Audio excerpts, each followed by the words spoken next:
그래서 지금까지 매출액, 그 산출액과 총생산, 지역 내 총생산, 그리고 산업 구조 말씀을 드렸어요. 이제 이렇게 해서 번 거를 어떻게 해서 사람이 갖게 되는지, 지역에서 번 걸 어떻게 해서 사람이 갖게 되고, 그걸 어떻게 쓰고 우리는 어떻게 나눠 갖게 되는지를 좀 생각을 해보려고 그래요. 그게 이제 우선 지금까지 얘기한 게 지역 내 총생산이에요. 인천은 88조 4천 정도가 된다고 그랬어요. 그래서 전국에서 보면 7등으로 중상위급이에요. 아까 뭐가 좀 인천이 마지막이라고 그랬죠? 부가가치율. 그러니까 앞으로는 커갈 여지가 많다는 뜻이에요. 지금 현재 7등이지만 인천은 부산 따라잡는 거 시간 문제다 할 수 있어요. 자, 거기에다가 사람이 번거를 하려면 인천에서 벌어간 거 빼고 벌어온 거 더 해야 되잖아요.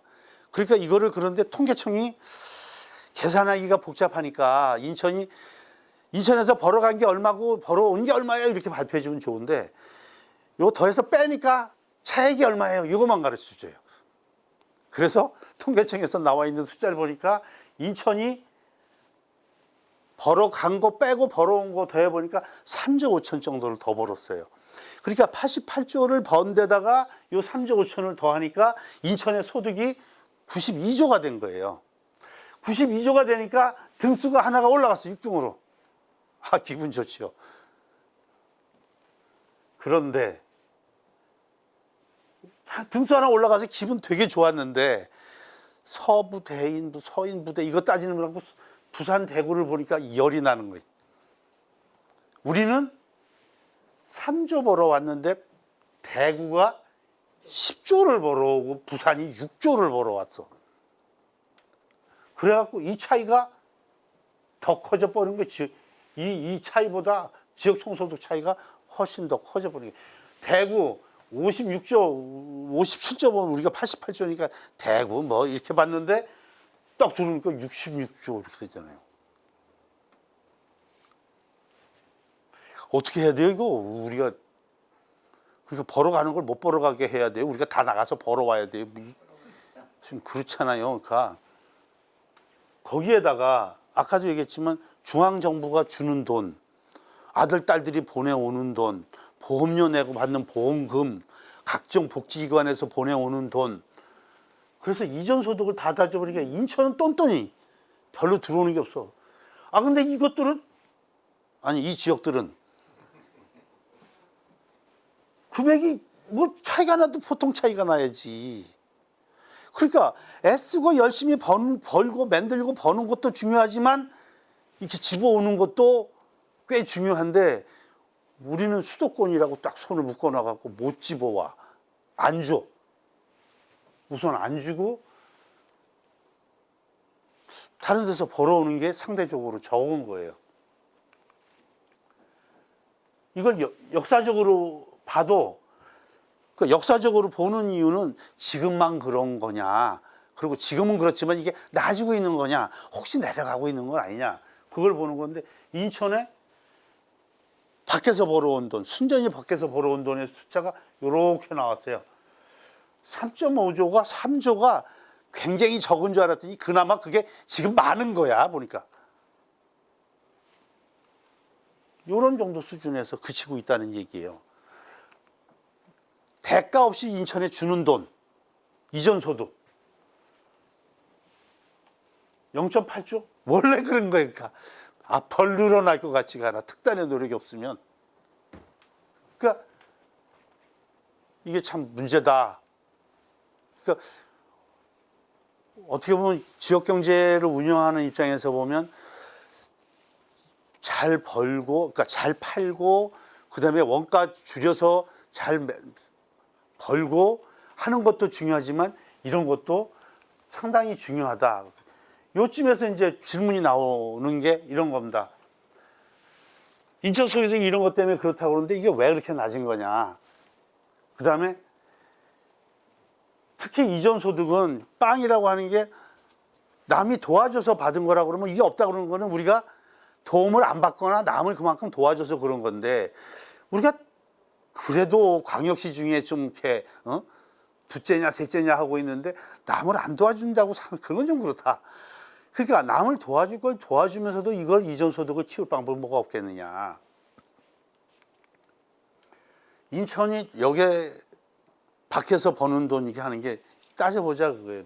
인천에 아침에 일하러 아니면 학교 가러, 뭐 숫자가 많은 건 아닌데 일어나는 사람이 한 160만 정도 돼요. 우리 300만 중에 그 164만이 일어나면 인천에 그냥 있는 사람이 인천으로 출퇴근하고 학교 가는 사람 거의 뭐 1, 2%밖에 안 돼요. 사실은 거의 출근하는 사람인데 인천으로 출근하는 사람이 125만이에요. 그런데 인천으로 들어오는 사람하고 하면 인천으로 각 지역에서 서울에서 들어오는 사람, 경기에서 들어오는 사람 합치면 20만, 19만 5천 명, 20만이 인천으로 들어와요. 일하러. 그런데 인천에서 나간 사람이 42만이에요. 41만이. 41만 명이 나가서 벌어온 거하고 19만 5천 명, 20만 명이 벌어간 거가 차이가 없다는 얘기예요. 무슨 소리예요? 인천 사람들의 노동 생산성이 평균적으로 떨어진다. 그 다음에 인천의 고급 인력은 외부에 의존을 하고 있다. 그런데 순수하게 우리 인천 사람들만으로 놓고 생각하면 인천에서 본부장이 되시더니 서울로 이사 가버렸네. 그럼 서울 가는 거예요. 소득이 서울로 가는 거예요. 그러니까 인천의 고급 업종에 종사하는 분들, 공항, 발전소, 학교 선생님들, 금융, 공기업 계시는 분들, 이런 분들은 서울서 출퇴근을 하시네. 그런데 따져보니까 원래 인천 사람이야. 그러면 조금 덜 속이 상하기는 하는데 그래도 그 소득이 서울로 가버리니까, 그러니까 이분들한테 이윤카드 쓰라고 막 박박대는 거죠. 출근해서 여기 와서 사갖고 가세요. 토요일 날 일로 오세요. 이 얘기를 하는 거지. 밖에 있는 사람들 인천에서 나가는 것. 그런데 우리가 또 산업구조를 개편을 하면서 생각을 해보면 지금 우리가 바이오 이제 인력 양성도 한다고 뭐 이렇게 하고 이제 바이오 산업, 그다음에 뭐 앵커 시설 유치한다고 해갖고 고급 고부가가치 업종을 우리가 유치를 해 왔는데, 아니면 그런 산업을 키웠는데 거기에 일할 사람이 인천에 있냐고. 이걸 서울서 데려오면 또 그 문제가 생기는 거예요. 생산은 인천에 생기는데 소득은 나가는. 그러니까 이게 불합리하게 되는 그런 문제가 생기는 거예요. 그래서 이게 소위 직장과 주거지가 분리가 됨에 따른 소득 유출. 그러니까 인천의 고급 근로자들의 소득 유출이 굉장히 크다는 얘기예요. 이걸 어떻게 막아야 되겠냐? 제가 늘 말씀드리는 게 삼성바이오, 그다음에 여기 셀트리온 근처에 그 직원들이 살 아파트를 줘주자. 예를 들자면 여기에다 인력 양성소를 만들면 그 인력 양성소 사람들이 취직이 돼서 살 집을 아예 줘주자. 그리고 그 옆에 초등학교, 중고등학교를 만들어주자. 그럼 못 갈 거 아니에요. 여기 앉아 있을 거 아니에요. 그럼 다 인천 거지. 공장도 인천 거, 사람도 인천 거, 그 소득도 인천 거. 이렇게 만들어 나가는 방법이 있지 않겠나 하는 거고요. 또 하나 보면 좀 안쓰러운 건데, 법인이 버는 돈이 비율이 전국에 비해서 인천이 작아요. 왜? 인천에 대기업이 그렇게 썩 많지 않은데, 그렇다고 대기업 키우자는 건 아닌데 중소기업을 포함을 해서 소득이, 중소기업이 벌어들이는 돈이 평균적으로 작은 거예요. 그래서 버는 돈을 보면 대부분 근로자들이 월급 받은 돈이고, 나머지 영업을 해서 버는 돈이라든가 돈 굴려서 버는 돈이 훨씬 작은 것도 이유가 돼요.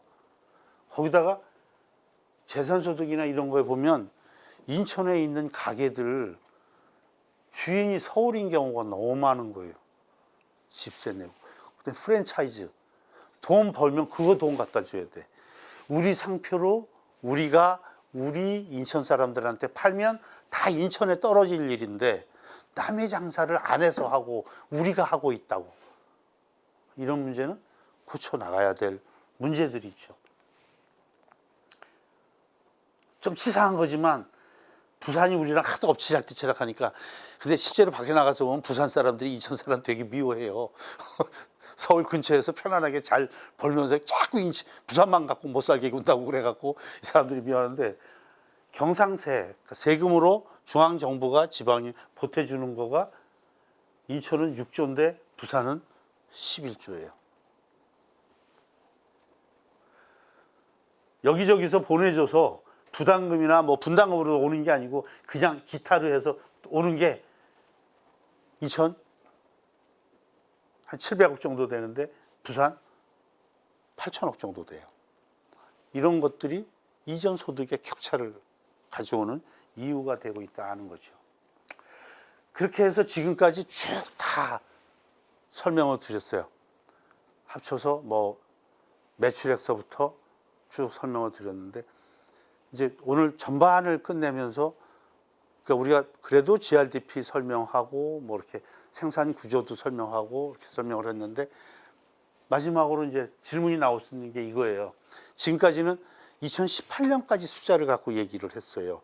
물론 경향이 그렇게 특성을 갖고 얘기하기 때문에 앞으로 별 바꿀 가능성은 없는데, 지금 2020년 지금 어떻다는 얘기냐, 어떨 것 같으냐.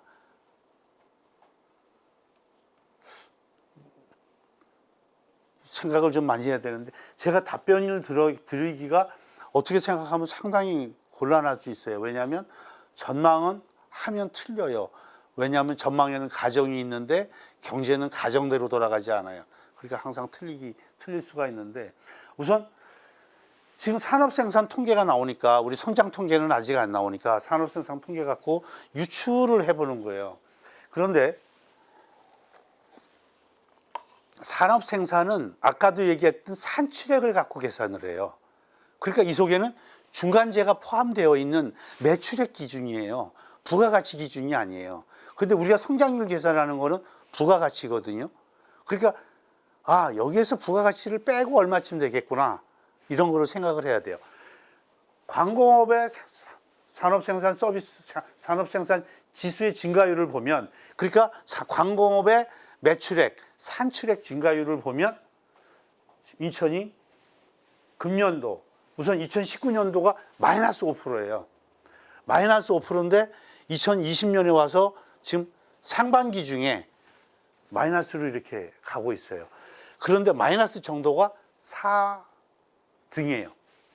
광공업. 그러니까 17개 시도 중에 4등이니까 인천은 광공업, 제조업에서는 선방하고 있다라고 얘기를 할 수 있죠. 그런데 이 19년에는 선방은 아니에요. 그죠? 2019년 숫자가 안 나왔어요. 올해 12월 말쯤 나와요. 12월 한 20일쯤 나와요. 그러니까 그때 가면 인천이 작년 2019년에 심각했었구나, 이제 얘기를 할 거예요. 그런데 2019년에 비해서 2020년은 성장률은, 지수는 더 떨어지겠지만 그래도 등수는, 그렇잖아요. 같이 못해도 남보다 덜 못하면 덜 기분 나쁘잖아요. 그러니까 이런 정도가 될 거다. 그런데 아까 서비스업이 우리가 몇 프로라고 그랬죠? 30%가 좀 안 된다고 그랬잖아요. 27%. 서비스업이 제일 크다고 그랬잖아요. 60%가 넘는다고 그랬잖아요.